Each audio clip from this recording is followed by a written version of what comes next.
News Talk 98.9, the roar of Memphis. Tool Talk Radio with Joe and Allan.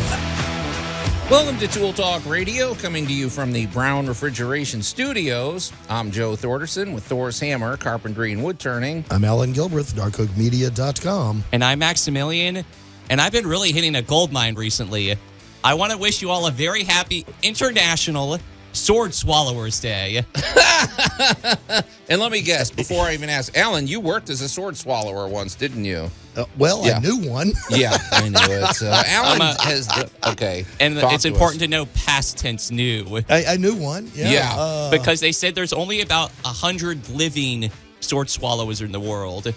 But the history of sword swallowers goes all the way back to 2000 BC in India, when shaman priests, would demonstrate their powers and bond with the gods by swallowing swords. And I have some pretty impressive statistics to mention, too. And not only that... Max is standing on his chair. Man, okay, go ahead, he's Max. Excited. Not only that, but sword swallowers have actually contributed to furthering medical research. You know why? Talk to me. The endoscope was first created in 1868 using the assistance of a sword swallower. It was indeed. I mean, their esophagi are primed for experimenting with something like an endoscope. So that's why they contribute to medical research. But I want to hand out some very interesting and some pretty shocking statistics with regards to some impressive feats of strength with sword swallowers. Okay, Max, let's set up the table and then we'll throw it to you. How's that? Okay, fine. Okay, because, we're a minute in and we haven't even said how to get in touch or any of that stuff. That's not important. My gosh, is Max... Okay. It's funny, though, what he's saying. It's funny, people say, let's take our children to the circus. Yeah. The circus is a horror show, man. It's like, I'm sorry. If you're out there and you're a circus owner, it's scary. We could start a whole show on just clowns alone. Yeah. So Max, I got to salute you on that one. International Sword Swallower Day. Maybe we'll get some feedback from our listeners on that one. If you want to give us some feedback on that, or I don't know, talk tools and home improvement, which we could ask do. us a question. You can call or text us at the Big M Roofing and Remodeling Hotline at 901-683-0989. We also invite you to watch the show, right, Max? The cameras are on? Correct. I see the red light there. You can do that two ways. Go to the News Talk 98.9 The Roar's Facebook page and the News Talk 98.9 The Roar's X page. And we got some pretty juicy stuff on our Tool Talk Radio Facebook page. Allan, don't leave your lunch out on your job site, right? No. This picture should go viral. If you want to see what Allan encountered, it's a pretty awesome picture. Oh, it's great. This one's going to get shared quite a bit, I'm sure. But we've got some pictures of our must-have item of the week. We've got a picture of our subject of our great moments in building history, which this week is going to be the London Bridge. And you've heard us talk about the London Bridge probably occasionally. It's still kicking, and it's got an interesting. It's got some interesting travelers' tales. It does. Let's say that. It does. Also, if you we want to remind you, last week, of course, we were at the home show of the Mid-South with our good buddy Jay Hill from Big M Roofing and Remodeling, and he's coming in at 9 today because he's going to announce the winner of that big $500 gift card from Home Depot, and I'm sure we're going to talk about some other home improvements, some other goodies, with him. I've got a traveler's tale that is going to perfectly tie into home improvement. We've got a science question I'm going to throw at you shortly, Allan, involving wood. And the Critter Wars is off the chain, Max. It's going to be really good. But and we've got many other things. Don't worry. We've got plenty of content today. But Max, I can see you eagerly wanting to dive into this whole Sword Swallowers Day. So have at it, man. So Sword Swallowers Day first was founded in 2007 by the Sword Swallowers Association International. Wait. What is that acronym? SSAI. Okay. And then so I wanted to give some pretty interesting feats of strength with regards to sword swallowing. Okay. In 2008, Red Stewart swallowed a total of 34 swords at the same time and set a record for the most swords swallowed simultaneously. So he's the Joey Chestnut of sword swallowers. No, it gets worse. Oh, my gosh. So, Max, now keep in mind, people might be eating breakfast right now, but so all right. Tread lightly. So veteran sword swallower Dan Meyer swallowed a sword, then used it to pull a 3,700-pound car for for the World Swallowers Day in 2013. I believe I actually saw that on Australia's Got Talent. Yeah. He was like swallowing a sword, and then he had like it hooked up to like a winch and everything on a car, and he was actually walking along with the sword in his mouth, pulling the car with 2 people inside of it. Just go.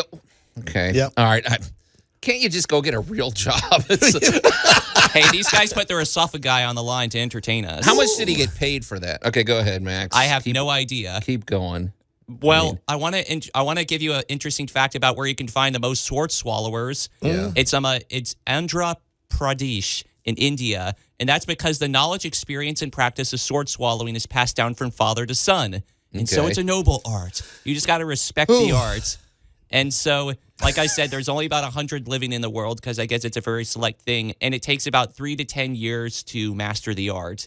Okay, Max, many questions are. I don't know why you're so fascinated with this. Seems Oh, like I know the why he's dumbest idea. fascinated. I'm sorry. I don't care. low-hanging If fruit. you're a sword swallower, send your hate mail here. Well, Allan, okay, one slip and what, I mean, Don't you're hiccup. impaling your intestine. Yeah, It don't just does hiccup. not seem natural. You get or sword good. throat.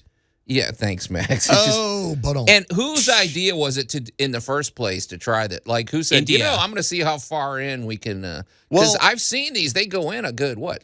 Or, I mean, They go down to the stomach. it's disgusting, man. And it seems extremely dangerous. So, Like you said, the early circus, which wasn't about people, it wasn't about animals, it was about people. it wasn't about enlightening the human race or anything. It was like a the circus horror show. was human entertainment. Yeah. So Well, this kind of goes to a parallel, Joe, with a place you just visited in Chicago. Yeah. Well, the Columbian Exposition in Chicago actually introduced a new generation of performers of sword swallowers. So you're welcome. Yeah, well, back then, I mean, they didn't care. Whatever, yeah, OSHA wasn't involved. There was no OSHA. There was no whatever. But okay, I can't pretend I'm excited about International Sword Swallowers Day. Other than, I mean, It's weird. it's weird. It's for sure. That's exactly why I chose it. But, I don't think I took my kids to the circus because I started thinking about. I'm like, I don't like the way they treat the animals. I don't want to watch guys. I don't know. I mean, I could appreciate the trapeze people, I guess, doing Yeah, gymnastics. I and whatever. suspect Max may have escaped from one. Yeah. So we have to, Well, thanks, Max. Suspect. I would love to know what the listeners think of International Sword Swallowing Day and how you're celebrating. I'd like to yeah, hear John. I'm going to say walk away from that, keep it clean, and what are we going to do about home improvement today, Yeah, Joe? that's what I think. So, well, I've got an interesting science question directly Okay. related to home improvement, Allan, and we're going to throw that at you. We're going to enlighten the conversation instead of this sword swallowing stuff. You're listening to Tool Talk Radio. We're going to take a quick break, and we'll be right back. Tool Talk Radio with Joe and Allan. Dad, your hand is jammed in the toaster! News Talk 98.9, the roar of Memphis. Okay, I get the motif that's shaping up here. It's going to all be about life-threatening, dangerous enterprises. Okay, bring it on, Max. And welcome back to Tool Talk Radio, coming to you from the Brown Refrigeration Studios. I'm Joe Thorderson with Thor's Hammer, Carpentry and Wood Turning, here with my buddy Allan Gilbreth from darkoakmedia.com and the rascally Max over there behind the glass. You can call or text us at the Big M Roofing and Remodeling Hotline at 901-683-0989. We also invite you to watch the show on the News Talk 98.9 The Roar's studio cams on Facebook and on X. And also, we invite you to go to the Tool Talk Radio Facebook page. There's some good posts up there, especially a post that Allan took from his job site, and that's all I'm going to say. It's classic. If you're a cat lover, you're going to love this one. So check it out, and we'll be discussing it later in the show, of course. So, and we don't want to lean on this too heavily, but as Max indicated, today is International Sword Swallowers Day with some horrifying facts. Hey, well, they risked their necks literally to entertain us. You knew it just couldn't be resisted. Okay. You just knew. All right. Well, you know what, Allan? This is a home improvement show. Max, go get in your corner. I got a science question for you. All right. lay it on. So, and I think I know these answers, but I feel like it's worthy of a discussion. So, okay. here's my question, and I want to make one caveat first. I'm not talking about like deck board. We're talking about wood.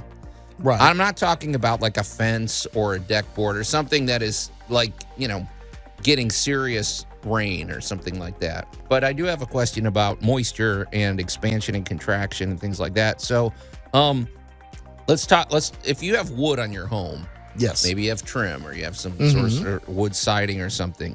If that surface is painted, primed and painted, does it expand and contract less than wood that is unpainted? I mean, I think I know the answer, but in other words, I guess my question would be, is expansion and contraction strictly moisture, or is it related to heat, or is it a perfect combination of both? But what, we always talk about how much wood expands and contracts, but I mean, what's making the wood do that, I guess, is the question. So, Okay, well, let's go for the number one reason for paint. The number one reason for paint is the sun. oh, now that's unexpected. We're going to start with a twist. My thought would be it's for the rain. You No. don't want the rain to get in. No. So, okay. Because you could take care of the rain with a burn finish. You could take care of the rain with a good polish rub down and a good mud coating. Of what you're really looking at is the UV power of the sun. Okay. This baby, we've all seen what the sun can do. You leave a board out Sure. of the Bleaches it. Dries it the out, job yeah. site I'm working on, they left some pressure-treated lumber outside in the sun, leaned up against the building. Some of it got put in the little storage area. Mm-hmm. Well, it's now 3 or 4 weeks later, and they go get the lumber, and the first thing everybody noticed was it's now no longer the same color. Right. Because the sun has done its work and has begun the process of oxidizing because it's pouring energy into the structure. That's one of the good things about building a fence. If it's not uniform in color right now, give it a month and it will be. Once it all bleaches out. So. Between oxidation, water, dirt, dust, bugs, whatever, the colors will eventually fade into each other. So that's process number one. One, you are getting sun bleached, and two, because it's getting hit directly by the sun, that causes some expansion and contraction. Okay. And now you've got wood with pores. So, and the outside of your home generally runs, as an average, somewhere around 70 to 75% humidity. Okay. That's the outside world. Now, it depends on where you live. If you live in New Mexico, it may be 45%, which is why you see buildings falling down in New Mexico for 200 years. Right. Yeah. But that same building in Brazil is going to be gone in 3 years. Right. Because of the moisture content. Okay. So you also have besides that, you also have your temperature gradients. And temperatures make everything from wood to iron, even metals, stretch and shrink. Here's where I was going with that, because when I imagine wood and any material expanding and contracting, I guess I'm thinking of like the Ant-Man movie and stuff. Mm-hmm. Okay, well, I'm thinking of, you have these molecules, and the way Hank Pym described it is, he goes, I have the ability to make these molecules closer to each other. So Yes. I'm thinking you have all these molecules with air and things in between it, or I don't know, whatever. They have space in between it, but then they can, they get closer. You are correct. Is that what's happening with wood and steel that's or something? shockingly right on the money. Well, you learn a lot in a Marvel movie. Sometimes those comic books pay off. Yeah. Okay. All right. And So- that's strictly temperature.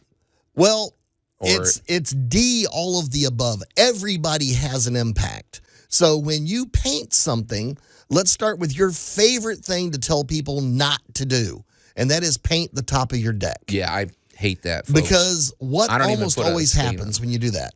Well, for one thing, it peels. Water gets in, but then it doesn't get out because And it then finds its way in. The Yeah. wood curls. Right. Because you got water in one side of it and not water in the other. So as it expands, one side is going to expand farther than the other, and you're going to get board curl. Right. That's why you walk across a painted deck and you're tripping. It's uneven and all that kind of stuff because one side got painted and one side didn't, and water's not able to move like it was.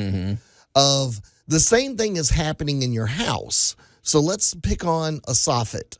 A soffit is technically protected from the rain, and it's technically protected from the sun because it's underneath.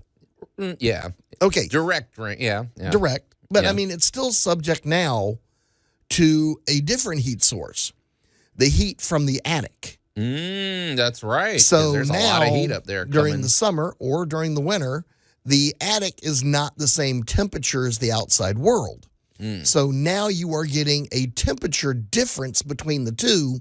So the backside of the soffit may be shrinking or expanding faster or slower than the outside.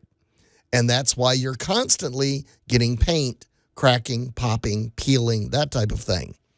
If you put a soffit in made out of the new concrete composites, these have a tendency to not shrink or expand anywhere near as much as real wood. Right. So a paint job on a concrete composite will last a lot longer than the paint job over wood. Well, here's the reason I asked, and this is and I don't throw other contractors under the bus. Right. I just make observations and comments. So I'm not saying, but the interesting thing, if you've been listening to Tool Talk for a while, you know that I'm kind of coming into I'm about 80% into this laundry room addition that I've built and the 2-car garage, and now I'm putting the 2-car carport. And the funny thing is, right next door, they just started building a, I don't know what you call it, like an outdoor kitchen or something. Okay. And they're coming in, and you have a clear view of what's going on over there. So I just make these observations, and it seems to me the name of the game over there is speed. Like everything is going up, everything, and I'm not seeing a whole lot of whatever. I'm just saying that's not really the way I operate. So what I'm doing is, you were talking about the soffits, perfect example, because I'm using 1x10s to put underneath the soffit. Like it's a 3/4 inch, folks. If you're trying to imagine, it's like a 3/4 inch pine board by about 9 1/4 inches, and it's like 12 feet long or something. So I'm putting that in, but I'm priming both sides. I'm not like going nuts. I'm not painting it, but I'm priming both sides, and I'm especially priming the ends.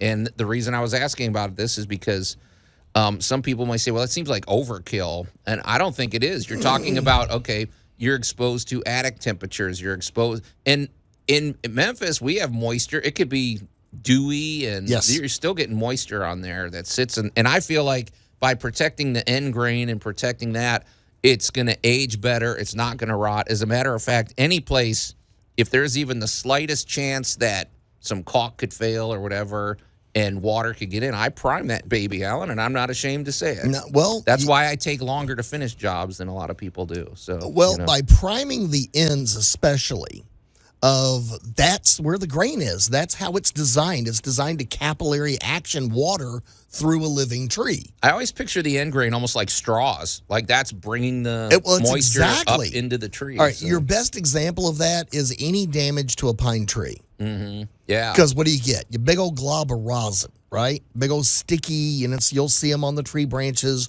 or heaven help you, you parked under it, and now it's all over your car. Right. And that is because it is honestly wicking, drawing the material through the tree, and that is what end grain is designed to do.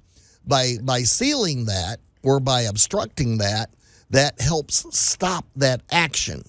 So do you think my prime? So to recap, do you think my primed boards from end to end and both sides are going to expand and contract less because of doing initially, for a while, yes. Okay. And what that does is just keeps constantly pushing replacement down the line. Okay. Because these boards were primed, so they're kind of sealed, so we're not worried about that open air effect on the wood. You don't have to worry about it from either side, so both sides can remain mostly. It's not too thick. It's not like a 2x4, so the temperature can stay fairly even. So that board will outlast an untreated board. Boom. There you go. Sounds good to me, Alan. Well, thanks for answering that. I kind of had a sense, but I wasn't even thinking about the sun. So that's why we roundtable these questions on the show. Speaking of roundtable, this is going to be a really cool discussion. When we come back with our great moments in building history, we're going to talk all about the London Bridge. You're listening to Tool Talk Radio. We're going to take a quick break, and we'll be right back. Tool Talk Radio with Joe and Allan. And now for the finishing touch. News Talk 98.9, the roar of Memphis. That's exactly what I say, Max, right before I put the primer on. And in that voice, in that cadence, Allan. And welcome back to Tool Talk Radio, coming to you from the Brown Refrigeration Studios. That's a performer who deserves recognition. Exactly. Good old Mysterio. And nobody knows what we're talking about, so let's move it along. If you do know what we're talking about, that's a deep cut. So, I'm Joe Thorderson with Thor's Hammer, Carpentry and Wood Turning, here with my buddy Allan Gilbreth from darkoakmedia.com and our pal Max over there behind the glass. You can call or text us at the Big M Roofing and Remodeling Hotline at 901-683-0989. Although I think I'm going to put limitations on the comments that we'll accept if you're trying to chime in on International Sword Swallowers Day. Because, Max, I find the whole subject disgusting, distasteful, dehumanizing, and stupid. So I think it's a proof of what the human body is capable of. Well, how about, running a 3-minute mile or something, or a 5-minute mile, or, that's noble. And, I mean, there's a better way to get iron in your diet. Yeah. Anyway, you're never going to convince me, Max. So. You can call or text us, like I said, at the Big M Roofing and Remodeling Hotline, 901-683-0989. Today's a great day to do it, too, because in the second hour of the show, our good buddy Jay Hill with Big M Roofing and Remodeling is going to be here. Of course, we'll talk about, his work, doing roofing and remodeling and the exterior protection of your home. But the big moment is going to be when he gives away that $500 gift card that we discussed from that was his promotion at the home show of the Mid-South last week. So we're going to collect, he's collected all the winners, and he's going to draw one here on the show. Also, you can watch the show at the News Talk 98.9 The Roar's Facebook page and the News Talk 98.9 The Roar's X page. And there's some really outstanding posts on the Tool Talk Radio Facebook page, so check those out as well. In just a second, we're going to get to our great moments in building history. Before we do that, though, speaking of somebody that lifts the human, that is good for humanity, that is noble, that does things that help us, Max, not like sword swallowing. I sense a little passive aggression. Yeah, sword swallow. I don't know. It's just bugging me. Is our good buddy Larry Brown with Brown Refrigeration.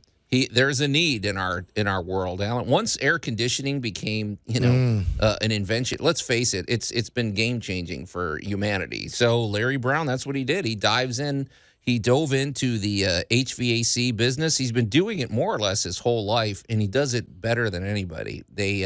He's been there in the trenches installing HVAC units. He's seen the evolution of the technology. And that's why he's created such a great business culture. He knows he you know what I love about Larry Brown? He's very good at anticipating what's coming next. Like Larry is thinking 5 years ahead in any given moment because he knows HVAC technology is constantly changing and evolving. So when you work with Brown Refrigeration, you're always working with trained systems. You're working with the Remy Halo system, putting out the cleanest air possible, making it run as efficiently as possible. And really, when you have an HVAC unit that is running efficiently, it more or less pays for itself because, it's going to cut down on your utility bills. It's going to make your home more comfortable and cleaner and just a better place to live.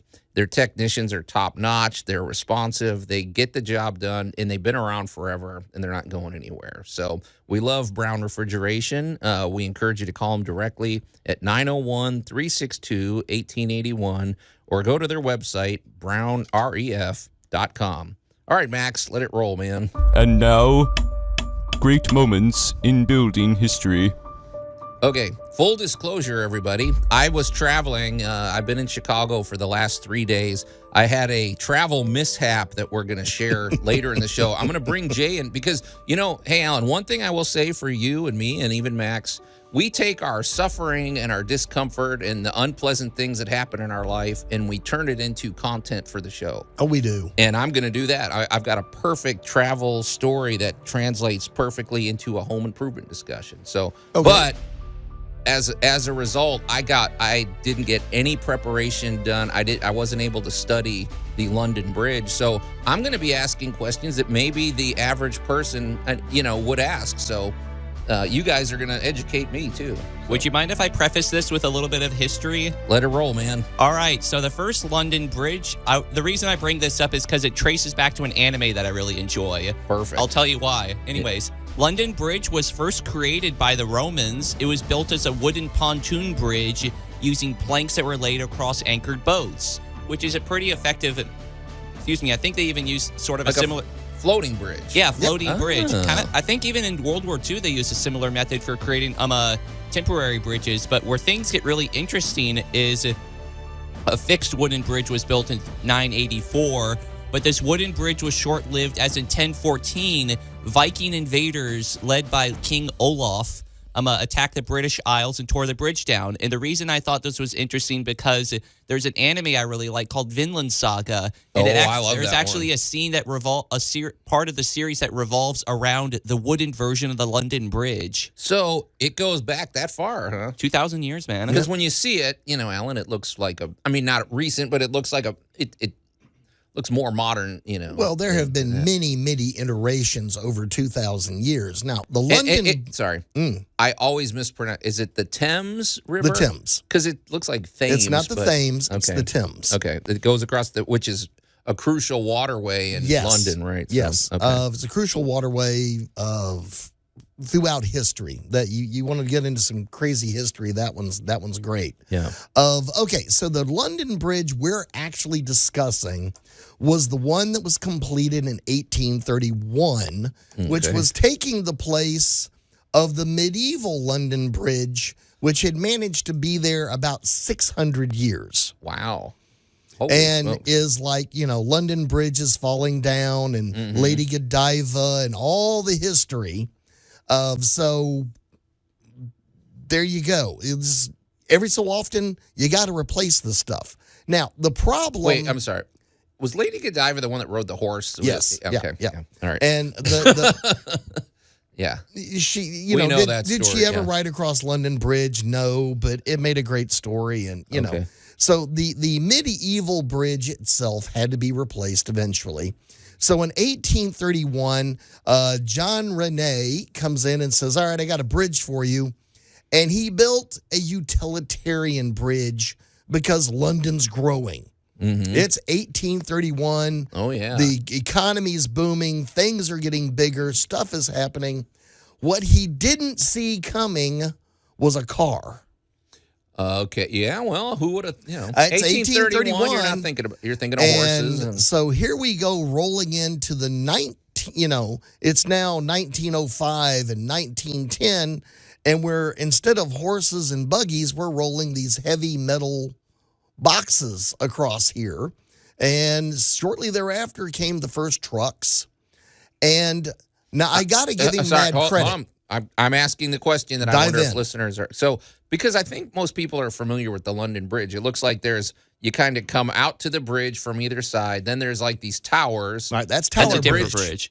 Oh, that's not London Bridge. That's not London Bridge. One of the other variations that Allan didn't mention was, like he said, the medieval bridge. The medieval one actually looked like it had residences on there, and that's exactly because they did. People lived on the bridge. Merchants and traders, but guess what? That made it a terrible tinderbox. Oh, yeah. Oh, so you got people cooking there? Hey, come get come get your morning tea and your haggis. Come get your on dried out wood. Yeah, original cooking. Yeah, it does sound like a recipe for disaster. So it reminds me of the piers in California where they might set up. Although they have better food than English food. Yeah. Okay, right, now so it's not the bridge I'm thinking of. No. You're thinking of a big showcase. It's right there next to it. But this was the utilitarian bridge. Okay. This is the one for hauling your goods and stuff. And here it goes. So World War II even comes along, and this bridge got strafed. They tried to blow it up. Oh, yeah. But the problem was It is basically a brick style or a stone block style bridge. And, well, it's hollow. And it was very strong and very well built, except now we're running these big old trucks across it. It didn't fall apart. Yeah. It started to sink. Oh, so really? I'm not trying to sound silly, Alan, but this was also during the advent of tanks. Would you say that the tank was more destructive to the London Bridge because of its treads, or would you say a car would be more destructive because of its wheels? Neither. It was the weight. So which did more damage? The tank going across it? Well, that tank pushed it down a little more. That's fair. So London Bridge is now sinking over an inch a year, and, well, we can't have that. So during around the World War II era, it starts sinking. Yeah, London Bridge is sinking doesn't sound as chimey of a song. London Bridge is sinking into the mud of the Thames. It's not quite as cool as London Bridge is falling down because Vikings are burning our city. Yeah, exactly. So here we go. It is now the early 60s. London has said, all right, we got to build the new bridge. We're on this. We're doing We this. got it. Yeah. And one of the guys from the city of London, a guy by the name of Ivan Lutkin, great name, decided, I got a great idea. We're going to sell it to somebody. So he pops over to the United States in 1968 and has a sales pitch that, hey, London Bridge is for sale. Who wants it? And he meets a guy named Robert McCulloch. And if you guys don't remember him, you got to be back in the 60s. This was the dude that was just shamelessly crazy. He sold oil, motors, chainsaws, whatever. He was an industrialist. And he had just bought a ton of land at a place kind of misnamed as Lake Havasu, Arizona. It kind of had a lake, but it was mostly Arizona. And he thought, man, I need me a London Bridge. Wow. So, in other words, you disassemble it and it's all yours. So, yeah. And we're going to talk about, you know what? We're going to talk about taking apart the London Bridge. This makes me think of a little bit. This raises a philosophical question, but I'll have to save that for when we come back from break. Well, it's starting to remind me of conversations Max brought up. Max is ahead of his time, about repurposing. Talk about a repurposing situation. And the other thing I want to learn about when we come back is, we have this vision of Arizona as this vast, big desert, climate. There's forests. There's all sorts of stuff in Arizona. It's a big state. All kinds of stuff going on. So I want to find out about Havasu Lake and what that's all about. So stay tuned. The drama is unfolding here on Tool Talk Radio. Pretty interesting stuff, you guys. We're going to take a quick break and we'll be right back. Tool Talk Radio with Joe and Allan. You may feel a slight sighing. News Talk 98.9, the roar of Memphis. Just rub some dirt on it. And welcome back to Tool Talk Radio, coming to you from the Brown Refrigeration Studios. I'm Joe Thorderson with Thor's Hammer, Carpentry and Wood Turning, here with my buddy Allan Gilbreth from darkoakmedia.com and our pal Max over there behind the glass. You can call or text us at the Big M Roofing and Remodeling Hotline at 901-683-0989. In fact, I think in a second we're going to get to a text that Max just received. So we'll find out what that listener has to say. Also, you can watch the show on the News Talk 98.9 The Roar's Facebook page and the News Talk 98.9 The Roar's X page.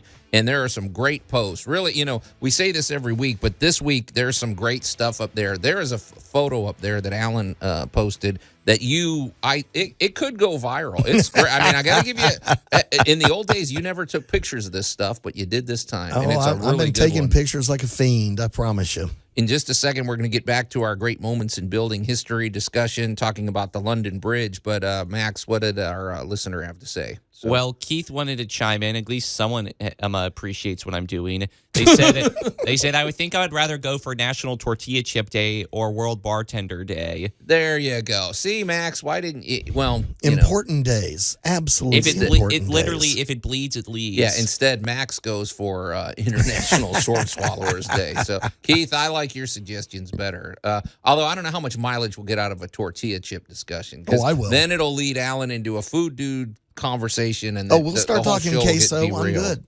Keith, thanks for listening, man, and we appreciate you chiming in on the Big M Roofing and Remodeling Hotline. Let's get some more conversations going there. Even if you want to talk about tools and home improvement. Yeah. All that. But Allan, off the air, Max was sharing some of the grisly history of the London Bridge that we're not going to discuss here, but pretty interesting. I'd be getting ahead of myself, let's just say. At this point in the tale, the London Bridge is sinking, it's a recap, built in 1831. It's sinking into the Thames River because I guess somewhere the pylons underneath weren't, as deep as they could. And now they're got to sell. Now they're like, instead of fixing it, we're going to sell this to the Americans. We're going to sell it to the Americans and let them move it and figure it out. So that's what they did, right? Well, basically, all right. So here comes McCullough, and for basically about $2.4 million, he buys the world's biggest antique. I mean, it seems like a pretty good bragging rights. Well, but we're talking the 1960s here, right? Yeah, this is the mid 60s at this point. What do you do with a bridge now that you bought it? Well, how do you get it home?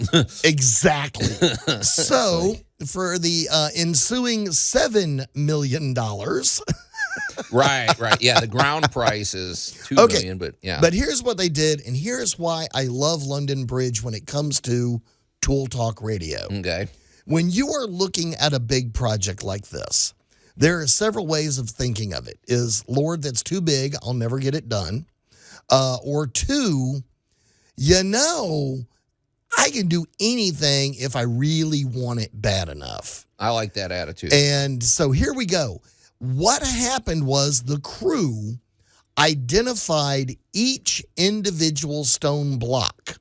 They put it on a spreadsheet and put an ID that gave you basically the height, location, and who it was next to. Who got that job? I mean, I don't even know how many bricks would be in this thing. Well, there are 10,000 tons of stone brick. Oh, my gosh. Okay. So here they go. They take this thing apart, ship it. Now, you got to keep in mind, it's got to get from the UK to Arizona. Shipping, trucks, so it trains, goes through the Panama Canal. Right. Comes in the east, comes in the west coast, started on the east, came in the west coast, ships overland into Lake Havasu, Arizona, where they went ahead and dug a peninsula out and built an island so that they could have something the bridge to connect to. Yeah, you don't want to just drive across a desert. Or so for any of you at home that have ever contemplated putting in a patio or a deck, or you enjoyed Legos as a kid, right? This is now the world's biggest Lego playset. I mean, because it is all identified. Here's all your bricks. Here's all your stonework. Here's everything that goes back together. Now, the one thing McCullough did do extra was he built a steel inside frame for it. So he modified it a little because that was the problem. It was sinking. Well, it was 1831. Who knew there were going to be tanks, Yeah. So here we go. So they begin, and a variety of different contractors from around the world and around the area all piled in for Lake Havasu, and London Bridge was successfully reassembled. It just celebrated in 2018. It celebrated its 50th anniversary of being open to the public in Lake Havasu, Arizona. Let's approach this from a psychological point of view. This is a fascinating story. I mean, we don't usually hear this. Usually it's either torn down or it's preserved or it's, closed off so nobody can use it. But you're talking about moving a historic structure. Yes. What, Max? I kind of wanted to. I beg an important question, I guess. When I mentioned before the break the idea of philosophical, this kind of makes me think of the whole idea of the ship of Theseus, because the evolution of London Bridge from London to Arizona, is this still the London Bridge? Oh, it seems like what is the essence of London Bridge? Because they didn't replace the bricks, right? I mean, they moved the bricks. All So. right, this is almost a case of cloning, because there is still a lovely London Bridge, the new modern London Bridge built 50, 60 years ago, that crosses the Thames. There is still, of course, the historic Tower Bridge that is preserved. Right. So they still have all of the modern complements to going to London, going to the UK, and seeing Big Ben and the Thames and the Tower Bridge and the new London Bridge. However, this is specifically a London Bridge all the way down to exactly where that stone sat since 1831. It is next to its four buddies in exactly the same format. So when you see the picture of this, this is the true London Bridge that, from an American point of view, so for our UK listeners, you guys were all going, yeah, no, you came, you visited, you went home. Well, This is the bridge we remembered from the beginning of cars okay. to the early 60s. That perfectly tees up my question. It's a psychological and it's an emotional question. You know, okay. And I'm thinking of this in terms of the people from England. Okay. If for some reason they had to disassemble Wrigley Field and move it over to Brazil, I don't know how I'd feel about that. I don't know if I'd want to go visit it. I would say that I don't know that that's my Wrigley Field. You know what I mean? Like, the location plays a role in the spirit of a structure, doesn't it? Or so I guess I'm wondering if you're from London, you know, would you resent this, or would you want to go visit Arizona? So if you're in Vegas and you're a Frenchman, you don't want to go see the Eiffel Tower there. Well, I don't know. Yeah, I mean, or you look at it and you snicker, but I'm just saying. I mean, this is actually the London Bridge, but it's in a new location, and what role does that play? Well, let me flip it on you. Okay. How about this? Otherwise, you would not have this London Bridge. Okay, so it's either no London Bridge because it's destroyed, or a preserved London Bridge in a new location. Exactly. Okay, so from that point of view, if for whatever reason, let's say, you know, Chicago was destroyed in whatever, and they had to move it to Brazil to save it, well, then I'd probably want to visit it 5 times a year because thank you, Brazilians, you saved my Wrigley Field. Exactly. So. That is what Mr. McCulloch did. I remember back in the 70s of when they were actually calling this McCulloch's Folly because they were like, are you nuts, dude, man? what did you do? You went and bought a bridge? Right. You were honestly building. You're going to have to build something to put water in to make water go into the bridge. Okay. Otherwise, you just bought the world's biggest antique. Well, now I have a new opinion about Robert McCulloch. Sounds like he's a hero, man. Sounds like he saved the day. Well, a visionary. Guess what? If you go to Lake Havasu, you now can enjoy a beautiful resort town and hang out on London Bridge. Pretty awesome story, man. Wow, I don't know where the first hour went. It's over, but stay tuned. The second hour of Tool Talk Radio is coming up, and we're going to have our big winner announcement from our good buddy Jay Hill.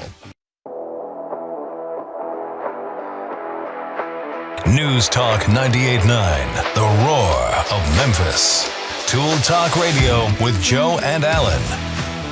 And welcome to Hour 2 of Tool Talk Radio, coming to you from the Brown Refrigeration Studios. I'm Joe Thorderson with Thor's Hammer, Carpentry and Wood Turning, here with my buddy Allan Gilbreth from darkoakmedia.com, and our pal Max over there behind the glass, and our special guest we'll introduce momentarily. You know, we got to build suspense here in case people don't know who's about to appear. You can call or text us at the Big M Roofing and Remodeling Hotline at 901-683-0989. We also invite you to watch the show. There's 2 platforms. You can watch on the News Talk 98.9 The Roar's Facebook page or the News Talk 98.9 The Roar's X page. And it really behooves you to scoot on over and visit the Tool Talk Radio Facebook page and check out the really classic, awesome photos and content that's been posted up there. Allan outdid himself. He has the photo of the year as far as I'm concerned up there, and it's gonna go viral at some point. So check it out. But let's introduce our good buddy Jay Hill with Big M Roofing and Remodeling. Wait, hold on. Your walk-on music. Is that the walk-on music today, Max? I guess for today. Okay. Usually it's more high energy. This one's a little more low-key. I guess you're trying to calm Jay down or something. I mean, he's just as excited as me about International Sword Swallowers Day. Yeah, we're moving on. No, I'm not from that excited. Jay, we just saw you last week at the home show of the Mid-South at the Agri Center. It seems to me it was a pretty successful operation for you. It was fun being set up next to you. I hope they do that every year. That was fun. No doubt about it, man. It sure was. And it was a good show. You never know when folks are going to come in. There's so many factors that are beyond your control, but weather being the biggest one, of course. But right. Ended up being cold on Friday, and I thought we had a nice crowd on Friday, and Saturday was certainly brisk and at a decent pace. But yeah, overall, good show, I thought. I talked to a lot of people there. A lot of, we always do that. Allan, we talked to the vendors, we talked to all the other contractors, and what I was hearing was they had a lot of quality conversations with people. It wasn't like, well, let's face it, Jay, you have a lot of booth bait. You put out snacks, you put out incentives to get them to the booth, but these were real conversations about projects they want to do. Absolutely. So, but Jay, you had the promo of really you had something pretty exciting going on. You're going to give away, we're not going to do it right this moment because we got to build a little suspense, but you wanted to give away a $500 gift card to the Home Depot. Right, which we do every show anyway. It's just that we never had the opportunity really to have the forethought to think, well, wait a minute, we're doing the radio show anyway, and since we were yoked together, let's go ahead and put those two things together and announce the winner live on the radio show today. So here we go. Yeah, because usually what happens is you're set up at one end of the Agri Center, we're set up somewhere else, and then by Sunday we're like, oh, we probably should have done this, or this, but this time like you said, you planned it out, so we're gonna do that. We're gonna do that shortly. But Jay, what were you hearing? What were people asking? Because your booth attracts attention. People want to come up and talk to you, but what was the feedback you were getting, and why were people contacting you? So it's pretty much, this was the 8th year that I've done the show personally, and it's pretty much what it's always been. We have some point of sale stuff there that kind of indicates what we do, which I think obviously the listeners of the show know that we're exterior folks, so we kind of have that big banner behind the booth that says that we do roofs, which is, of course, our mainstay. And then, of course, anything exteriorly, siding, gutters, windows, decks, board replacement, painting, and stuff like that. So I think folks kind of saw that stuff. Or they saw the Oreo cakesters, one of the two. I don't know, Jay. Yeah, I know. Yeah, what does Allan calls it, a bait booth, or one of you booth guys? Bait. Booth bait. Yeah, something like I that. thought you called it chumming the water. So it's just the same thing. It's the same thing. So that type of stuff is what would bring folks up to the booth, actually, and we would engage in conversation based on their need. Well, and I'll tell you this, because like we said, we met you at this exact home show about 5 years ago, and what brought me directly to your booth was all of the insurance companies you had listed up there that you have a relationship with, because that's where my needs were. I'm like, is my insurance going to cover this? Well, this guy looks like he has the answer. Yeah. And you did, Yeah, and although things have changed quite a bit in 5 years in terms of what insurance companies will and will not do. If you've got damage, a good reputable company with the right protocols certainly still going to take care of that need if it's wind related or storm related damage. So yeah. Hey, and Jay, we always make this mistake, and I don't want to do it again. If you want to get in touch with Jay Hill, he's going to be. You're sticking around throughout the hour, but absolutely, let's make a point of regularly giving out your contact, because people are just tuning in. So, how do people get in touch with you if they want to talk about this stuff? The best way I should say is 901-484-5645, which is a direct number to me, or you can always go to the website, which is bigmroofingandremodeling.com, where we have just a plethora of information and about us and our services, and that's another way to contact us. Okay, awesome. So we're going to be talking with Jay as we like to do, but off the air, Jay had his. Okay, Max, just hit it, because this is going to be interesting. Cruel and bad-tempered rodent you ever set eyes on. just wanted to hug. Oh, rats in the kitchen, just like that delightful movie I taped in the theater. Max loves making these things. I can tell. This is our Critter Wars segment. And, Jay, we want you to chime in on this because it sounds like all of us have a critter, at least a critter tale. And Max says he has a surprising one that nobody is. Do we want Max to go first? Oh, yeah. Mine is the shortest. Oh, okay. right. So, So let's hear I it. kind of want to know why this happened.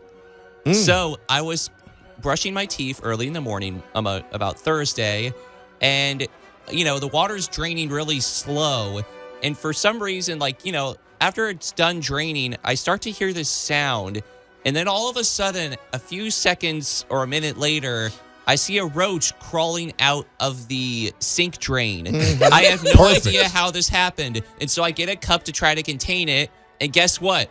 Now there are two of them. Oh, a second one gosh. came out. I'm just wondering, this has never happened in the 27 years of my life, and why did this happen? That was their command center, Max, down in the U-Bend. Because it is spring, and what you had were American cockroaches, and they like to live in little dark, quiet places, and since we are in Memphis, Tennessee, in the middle of the U.S., for all of our international listeners, we're in a temperate zone, so we're not tropical like Florida, but we're also not in the Arctic North like Chicago, where you just were.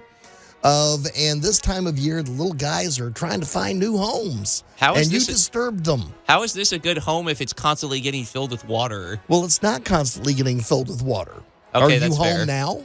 Are they amphibious where they can live underwater too? Or? Well, they're not truly amphibious, but they're pretty good at what they do. Because Max has a very clean home, and I don't think you've even had bugs around here. Well, right? it's going to be, they're coming through the sewer and getting into the waste pipes. Because when the second one was coming out, they were a little bigger. they were a little bigger than the other, and I had already flushed some water in there to try to deter them, and they were not deterred. They were coming in crafty. They were coming in like are. Navy SEALs with scuba gear. The classically trained ones. And they're big these days, Max. Yeah, those are not small, and they can fly. And the challenge is Max is a humanitarian, so he doesn't kill them. He catches them and throws them out. And then they probably run back and come right back I'm going to in. have to change his mind during the break. Yeah. So.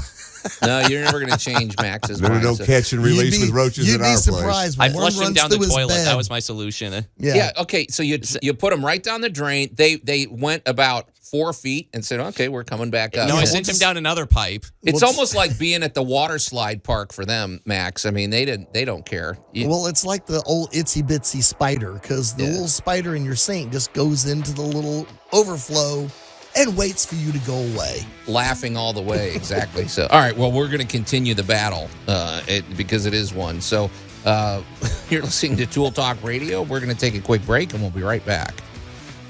Tool Talk Radio with Joe and Allan. This is getting out of hand. Now there are two of them. News Talk 98.9, the roar of Memphis. Yeah, Max conveniently excludes himself. He doesn't count. Max, you're involved in this, too. I did that because of the roach thing. Oh. Two of them. That's true. There were two.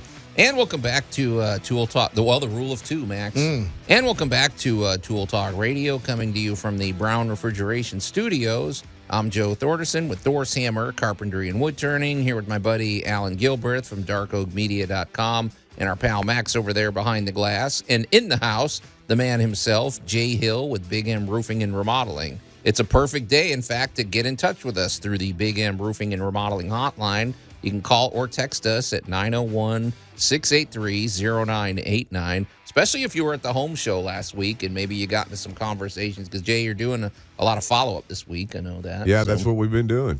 And if you want to watch the show and see what Jay looks like and watch him draw the winner on the air at the bottom of the hour, when we come back in, Jay's going to be announcing the winner of the $500 gift card to Home Depot. And if you registered, you could register last week at his booth and also register by sending messages to Max. And so we've got all that saved, and Jay's going to pull a winner shortly. But also, you can watch this all happen in real time at the News Talk 98.9 The Roar's Facebook page and the News Talk 98.9 The Roar's X page. And we also invite you to check out the posts at the Tool Talk Radio Facebook page. We're going to talk some, roofing and remodeling, but let's face it, we're in the middle of a pretty fun conversation about critter wars. I don't know. I feel like we're swapping critter stories because all of us have a contribution, including Jay.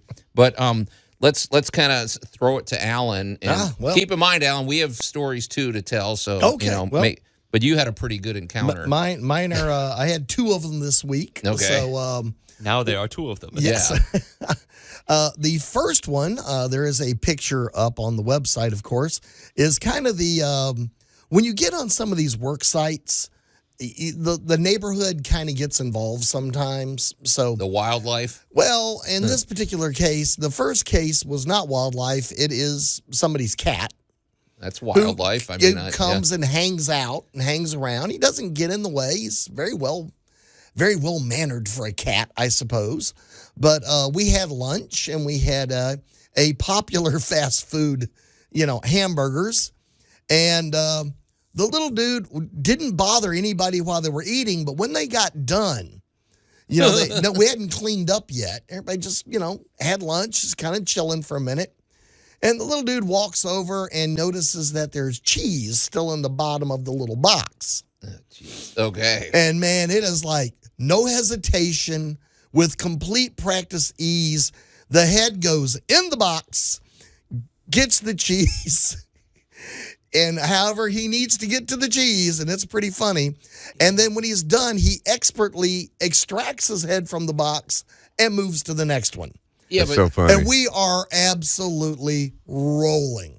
Cats are weird. They're funny too, but like this cat, the picture you've got looks like it was stuck on his face. No, it is not. He has just got it at the angle where he could get the last bit of cheese off the bottom of it. Because he expertly got it on and expertly got it off. Wow. No fussing, no That is screaming. so funny. Pretty great photo, I got to admit. I got to tell you, we were impressed. The little dude knew exactly what he was doing. Wasn't his first cheese box. It was not his first cheese box. And then yesterday, just to wrap up, Jay and I had been, we've been chatting over the weekend and all that. And I'm cleaning up. Everybody's gone, so I'm sweeping and cleaning. And I hear this weird sound from the front of the building. And I'm kind of like, all right, it sounds like a chicken. Like a live chicken. But it can't be a chicken. And I'm here just bark, bark, bark, bark, bark, bark, bark. So I come walking out of the back and walk up there. There is not just a chicken. There is a big chicken. Now, I mean, this guy is huge, big Rhode Island red. Looks like a family dinner pack for 6 on the hoof, right? Yeah. And he sees me, doesn't freak out, doesn't run, doesn't anything, just calmly turns around and walks back out onto the deck. He was asserting his territory. So, it was very funny. I had an apple sitting there. So I picked up the apple and I was going to go walk out and, watch him or whatever for a minute. I get down there. He is literally standing 2 feet from me looking at the apple like, well, dude, you going to break that open or what? Okay. So we sat there and shared an apple for. Well, there you go. A nice healthy snack. I don't know if chickens are, I guess he apple's was good into for it, a man. chicken. I popped a little piece of apple off for him and he was, we just kind of sat there and chilled for about 10 minutes. And then the funny part is he heads out across the yard, and about halfway across the yard, here comes that crazy cat, and they pass each other in the yard. I mean, Allan, hey, Bob, hey, Carl, just pass each other, barely acknowledge the other one exists. The chicken walks out to the road, turns right, and obviously is headed home. And the cat is coming in for like the evening shift. So he didn't cross the road. He walked down the road. No, he walked down the road to the right. It's funny because it sounds like, that doesn't sound like a war at all. It sounds like humanity and animals and everybody living in harmony and just wasn't expecting a big old chicken on a construction site. Well, Jay, swinging over to you, like Off the air, we were talking about how much all of us hate crawl spaces. I don't like them. They're claustrophobic, especially if you can barely move. You brought up, and you never know what creatures you're going to see there. Raccoons in the crawl space. Oh, yeah. Another good name for a country music song. But Matt, are you speaking out of experience, Jay? I got the impression that maybe you've encountered something in a crawl space. Well, this is kind of cute though. This is not, but it's certainly weird. But maybe more of a sign of the times as everybody's talking about chickens right now. But I'm looking back, and I found the picture of it from my birthday, basically, December 18th of 2018. So, 6 years ago now, basically, almost. Okay. And I opened up my front door about 7:30 on that morning, and when I opened the front door, there was 3 kittens, a dog, and a chicken. And I have the picture literally right here of that. And I know how it happened now. We had seen some little kittens out there, and I think Donna had put a little food out. Oh, okay. And then one thing leads to another, and everybody's like, tell the chickens, tell the dogs, tell everybody. And then this one day, I opened the door. House. I mean, it's the whole zoo on the front porch. And my lovely other half, Donna, named, all of them, which was, ultimately a problem when the chicken didn't show back up. Where did he go, Jay? I've got my ideas where it went. We didn't do it. We didn't do it. Okay. Okay, gotcha. All right. Well, none of these sound bad. I mean, I thought you were going to tell me stories about the hair-raising stories of being in a tight crawl space. And, Allan, didn't you say something recently? There was some news about a crawl space encounter or something like that. A friend of mine up in Pennsylvania was doing some work and was working on a house, and they had to get into the crawl space, and he slid up underneath there, and he heard something like it coughed, like a person. Oh, Lord, no. And he's kind of like, Doug, are you under here? Doug's out by the truck, Yeah. Oh, and no. he's looking around, and he spins around, and there was a bear. Oh, my Hello, goodness. Yogi. It was a little black bear had moved in under the house. Okay. Wow. Well, And needless to say, he backed out quickly. I bet he did. Hey, we could talk. We gotta keep a we gotta balance in keep the show. moving. But hey, pretty good stuff. And if you got any good critter stories, send them in to us. Oh, yeah. send them our way. We're gonna shift gears because Jay, we got you in the house. We got to talk about a lot of other things. So we're gonna really quickly get to our must-have item of the week. This is a pretty easy one, but these are things that I'm a big fan of. I'm gonna shake the box. You can hear this. And so, Allan, tell people what I'm holding up to the camera. You have got the infamous trim head screws. Yeah, Jay, I don't know if you, I've grown to, over the last, 7 or 8 years, I really love these things. They're very, they have a really great thread. Go ahead, Max. Do you think when sword swallowers are training, they first practice by swallowing nails? Yeah, we're moving along from the sword We're swallow. over all the sword swallowing. Yeah, Mac, you're the only one that cares about it. Okay. But trim head screws, if you're wondering what it is, imagine a screw, very hardy, they're very well made, but instead of a larger screw head, they have a very small one because sometimes you're in a situation where you don't want to split the wood but these things have they have, I don't know if the camera will see this, but I'm holding it up. There's the first about 1.5 inches of the thread. This is a 2.5-inch screw. It goes the way you would think, righty-tighty. But then what happens when you're putting these in is at the end of the last half-inch, the threads are reversed, and the drill actually starts to reverse itself as it goes in, and these things don't come out, Allan. No. I mean, and they don't split the wood. They bite into it, and because I've grown to use these instead of finish nails like outside when you want that wood to stay fixed. They're a great product. I really love them, and I always keep a box handy. So. Well, it's the head has got such a smaller footprint. Right. Gets in there and hangs tight. Yeah, it's a trim nail. This is screw. So the must-have item of the week, trim head screws. There we go. This is the big moment coming up. We're going to announce the winner of the $500 gift card. You're listening to Tool Talk Radio. We're going to take a quick break, and we'll be right back. Tool Talk Radio with Joe and Allan. When Pam gets Michael's old chair, I get Pam's old chair. Then I'll have 2 chairs.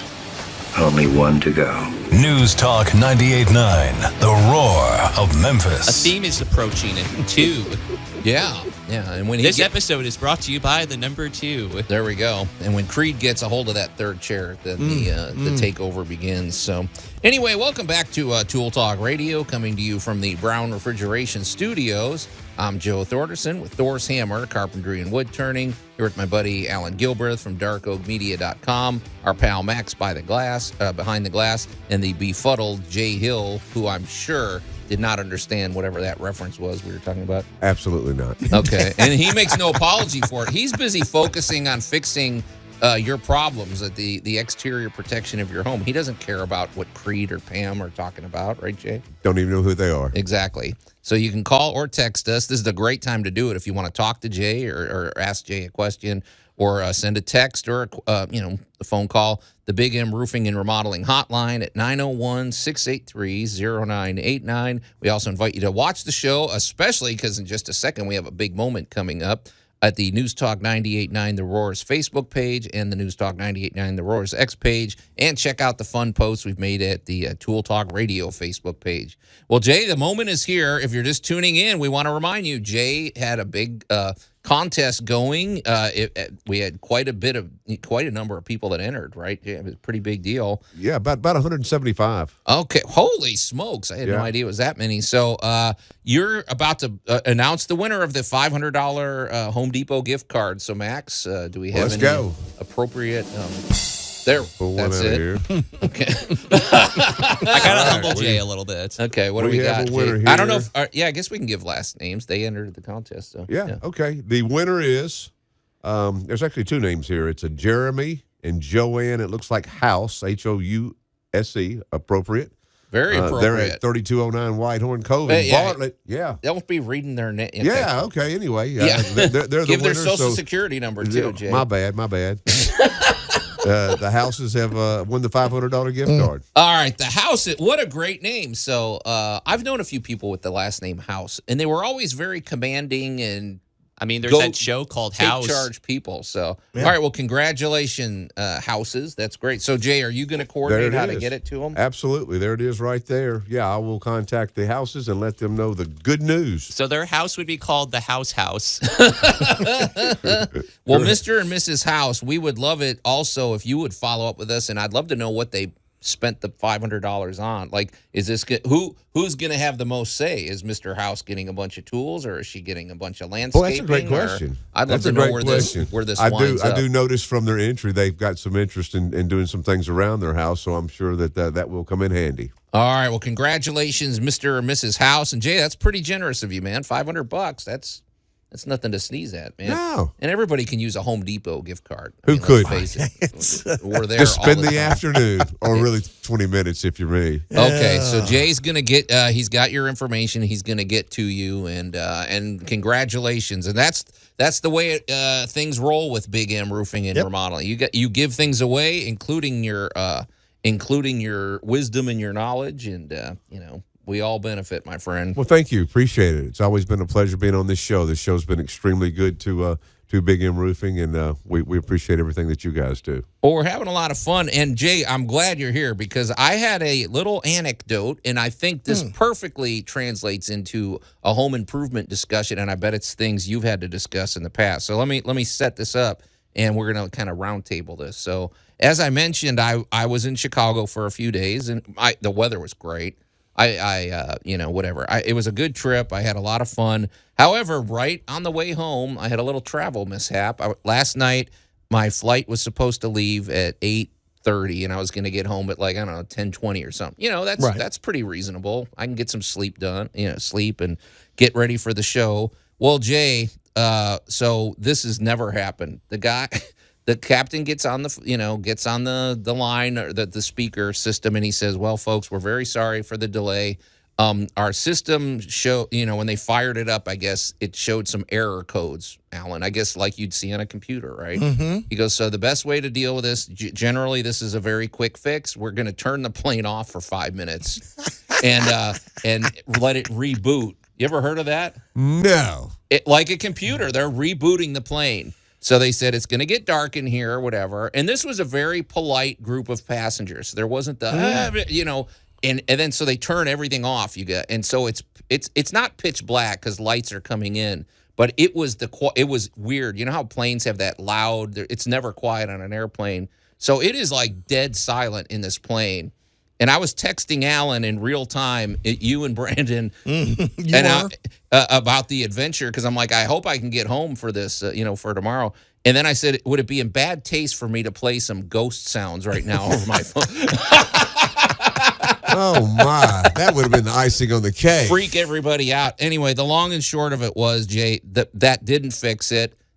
After about 40 minutes, we had to get off that plane, walk. I mean, O'Hare Airport is huge. Oh, it's not small. No. Walk about a half mile to the next gate, all the way on the other side, and get on another plane. I didn't get home it was 3 hours late. I got to bed about 2 a.m. So if the show sounds weird, it's because I'm sleep deprived. But Jay, the worst part of the whole thing was, in fairness, I don't think the captain had a full, he wasn't going to bother us every 2 minutes with, well, here's where we're at now, But I think he could have been a little more communicative because there was all these delays. They were de-icing the plane. Then all the baggage handlers went home. So they had to get like a skeleton crew to move the thing. It was delayed. I mean, we were sitting in the plane for like an hour with very little communication. And what it occurred to me is sometimes on a job site, the worst part of the whole encounter was the uncertainty.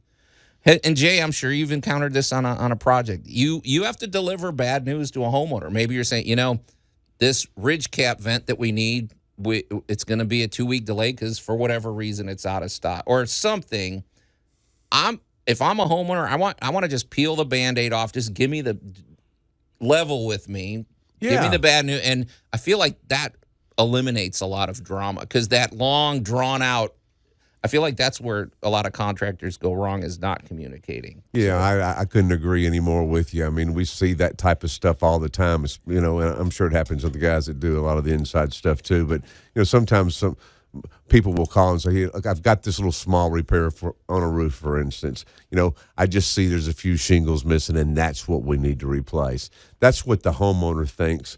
And that's based on seeing those missing shingles from the yard or something like that. Mm-hmm. You really never know what's going on up there, what caused that, until you get up there and do a thorough roof inspection. So rarely, I'd say less than 20% of the time is what the homeowner thinks is really going on is actually going on. And you do have to break that news. The good news about the roofing is if there is something else going on other than what they can see, homeowners coverage typically, if it's wind-related or storm-related, it's going to help take care of it. So, see, that's the way to approach it. Because I was just thinking, if you approach it, there's another way you could approach it. You could say, okay, I'm going to get up there and I'm going to fix those 3 shingles. Well, and then you fix the 3 shingles, and you're like, you know what? Actually, the problem is bigger than we originally discussed. And now the homeowner went from thinking this problem's going to be fixed in 5 minutes to, now I need, so just peel the Band-Aid up, give them the news right up front, right? Yeah, absolutely. No sense in sugarcoating any stuff like that. Okay. Well, it's like when I see those black carpenter ants. See them going up the side of a building, and the homeowner immediately assumes, well, the ants are eating my home. It's like, no, the ants are eating into a problem in your home. Yeah, that's the tip of the iceberg. These guys are the clue you got a bigger problem. Right. It's not just go up there and spray for ants. That means you got some rotten wood somewhere. Mm-hmm. I don't even have to get up there yet and tell you, I know you got rotten wood because that's where these guys are living. Yeah. And I'm sure that you all would agree, too, that there's a balance between under-communicative or an over-communicative. Yeah. Because you have, suppose you have the contractor like on Seinfeld who's like asking every little question, do you want this certain type of hinge? Or you have a certain client who's like kind of like, playing helicopter parent with you, making sure everything is done correctly. You kind of have to have that mutual trust where you communicate just the right amount. Yeah, that's a good point, because if that captain was on the speaker every 2 minutes going, okay, well, that would get a little old too. Yeah, there's a balance, but lay it out and let us, we're all grown-ups here. We'll figure it out. So, but that I find that bad communication is the root of many ills. So, have you ever had any situations like that, Jay, where you just got to give them some bad news, or again, probably 20% of the time, as I said earlier, is it actually what the customer thinks that it is? And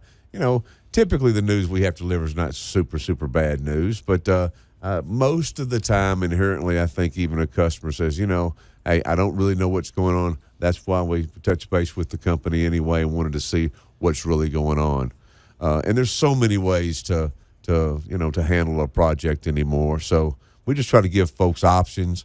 You can certainly replace, for instance, the hardy board on one side of your house, that's got the bad masonite. But if the whole house is masonite, you can do that right now, but you're going to end up having to do the whole house, in less than 2 or 3 years. Let's go ahead and knock that out too. That's really the kind of sort of quasi-bad news. It's, really not bad news that we share with a lot of customers. Yeah. And I mean, I guess in a situation, there's always, there's the bad news, but we're going to address the problem. We're not abandoning you. Same. Yeah. I mean, I got home. It took longer to get home than I thought, but, so it's not like a tragedy. It's just more of an annoyance. So, yeah. But I don't know. It just really, it reiterated to me the importance of good communication. So speaking of communication, Jay, we're about to hit the break, but let's keep giving out your number. People might want to get in touch with you. So how do they do that? 901-484-5645 is the direct number. Of course, you can go to our website, Big M Roofing and Remodeling, BigMRoofingandRemodeling.com. All right, and we're going to talk about that with Jay Hill when we come back. You're listening to Tool Talk Radio. We're going to take a quick break, and we'll be right back. Tool Talk Radio with Joe and Allan. No home is complete without a proper toolbox. Here's April and Andy's. A hammer, half of a pretzel, baseball card, a scissor half, and a flashlight filled with jelly beans. News Talk 98.9, the roar of Memphis. Yeah, Jay Hill's toolbox, you wouldn't find a half a pretzel. He'd finish that thing off. Baby. And welcome back to Tool Talk Radio, coming to you from the Brown Refrigeration Studios. I'm Joe Thorderson with Thor's Hammer, Carpentry and Wood Turning, here with my buddy Allan Gilbreth from darkoakmedia.com, our pal Max behind the glass, and our good buddy Jay Hill with Big M Roofing and Remodeling. In fact, you can call or text us at the Big M Roofing and Remodeling hotline at 901-683-0989. And we also want you to watch the show on the News Talk 98.9 The Roar's Facebook page and their X page. And check out the fun posts we've made over at the Tool Talk Radio Facebook page. In just a second, we're gonna talk. We're gonna talk turkey with Jay Hill, because Jay, a week after the home show is always an interesting period. But before we do that, Allan, it behooves us to inquire about what's going on with darkoakmedia.com this week, I guess, because it looks like you were getting some content from the home show, and you were working. You and your minions were working that show, and we were indeed. Yeah. So. Two of the biggest, I'm happy to say two of the biggest outcomes was a big uptick on two of our podcasts. Okay. Or actually all three of our podcasts. Number one podcast this week was all about truffle cookies over at the Food Dude. Why not? Number two was Tool Talk Radio. Okay. So we had a big hit there, and not to be outdone only by a couple of plays was Geek Tank Radio. Okay. So we got a massive response from the show to all three of the major podcasts. Awesome. So how do people listen if they want to? All they got to do is pop over to darkoakmedia.com, or they can go to tooltalkradio.com, and all of our podcasts are available around the world on YouTube. Yep. So we are really easy to find. You can take us with you. And Spotify. I like Spotify, but both of those are great platforms. So Jay is an avid listener of Geek Tank Radio, because he's all about superheroes, science fiction, nerd stuff. I mean, that's your bread and butter. That's your wheelhouse. Yeah. Jay, right? Yeah. Anyway, I'll if you see believe at the that Opera one, okay. Hey Jay, but the week after the home show is always interesting. I see you've got your basket of note cards, and it looks. You've got notes on there. I mean, because you're every kind of situation you're talking to people, and so you got to keep track of it. So we our entry form for the gift card is actually dual purpose. The other thing, obviously, if you express interest in having a roof inspection or any of our services, that's actually a place where I'll start making notes on that card when I engage folks. So most of these cards of folks that are interested. We also have an opportunity to talk to the customer and find out what their needs are. Is it gutters? Is it roofing? Is it repair? Is it handyman stuff and really not down in my wheelhouse? Or is it stuff, that that we do on a regular basis on the size of jobs that we look to do. So, yeah, all those notes are right there.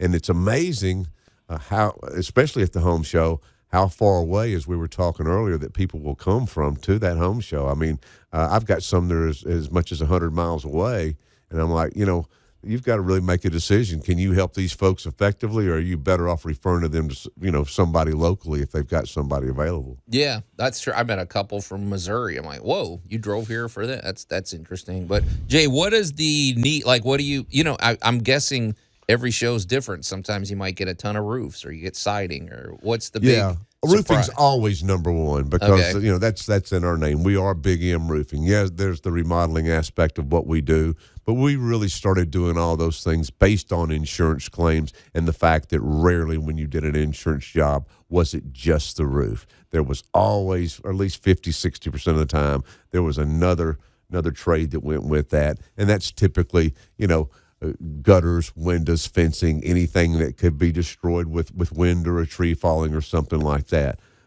Painting and siding replacement obviously are a big area in there as well. Yeah, because it's the exterior protection of your home. But Allan, you were hearing a lot about gutters, right? I mean, the theme I was getting all because we were eavesdropping, Jay. We were literally 10 feet away from you the whole weekend. Well, Jay and I even went and looked at a commercial property together, and my gosh, pine needles.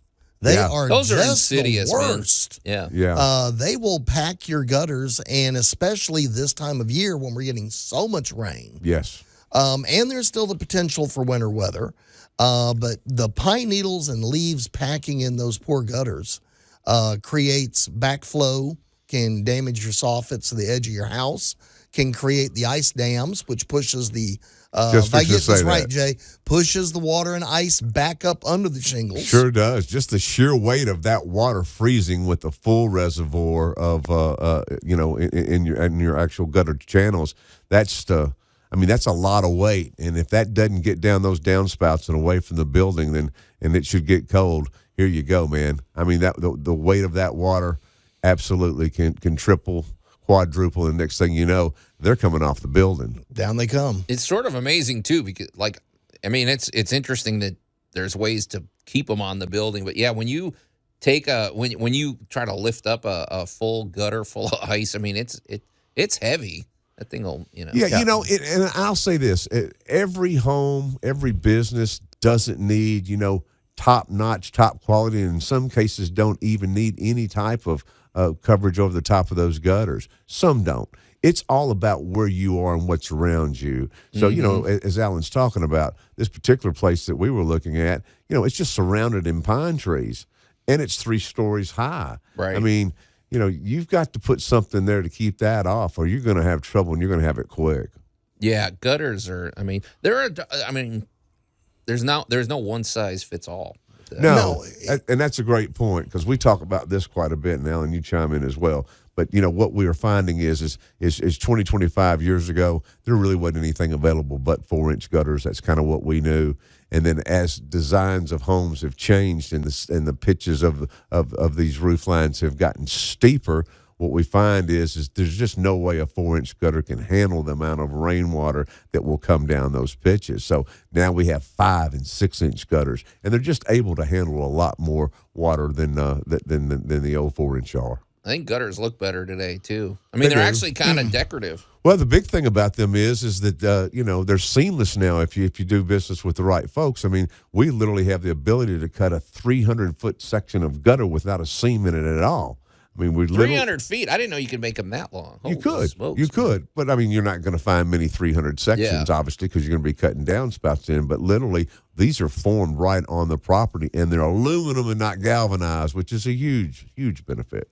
Do you get people that come up and they're like, because I see this sometimes, they're focused on one thing. It's like, I have a hole in my soffit. Well, right. Okay. Or, but then as you point out, Jay, it's like, well, you have a hole in your soffit. You have maybe the gutters aren't level. Maybe they're not. And then you also have a leak in your roof or something. And so do you get people that maybe they start out saying, I need to talk to you about this one problem, but then it's turns into a whole comprehensive Yeah, plan. and we talked about that a little bit earlier. I mean, all really a homeowner can be that's not familiar really with the trades as much is what they can see. And as Allan was talking about the ants a while ago, you that may or may not be the problem. The reason may be, for instance, with a rotten soffit is because the gutters have become separated from the home, and the water's coming down the fascia board and it's rotten, or it could be a roof issue, could be missing a few shingles.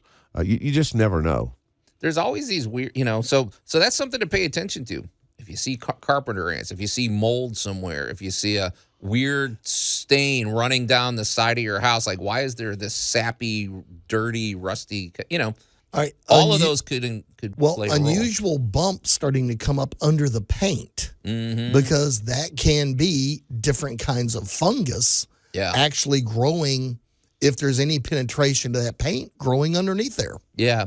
So basically, if there's anything weird going on the outside of your home, Jay's got it covered. So, windows, siding, gutters, and roofing, of course. So, hey, Jay, it's almost time to get out of here. Tell us again how to get in touch with you, man. The best way is, of course, at 901-484-5645, or you can always go to the website, bigmroofingandremodeling.com. Lots of good things. And Jay, let's, in case people missed the show last week, you had some pretty big bragging rights about the Better Business Bureau review. You showed us, and I know you're too humble. We're excited about that. Yeah. Well, it's not that I'm that humble. I try to be when I can, but the Better Business Bureau, has the ability now to take positive reviews as well as the negative ones, which you would expect, I think, mostly from the Better Business Bureau.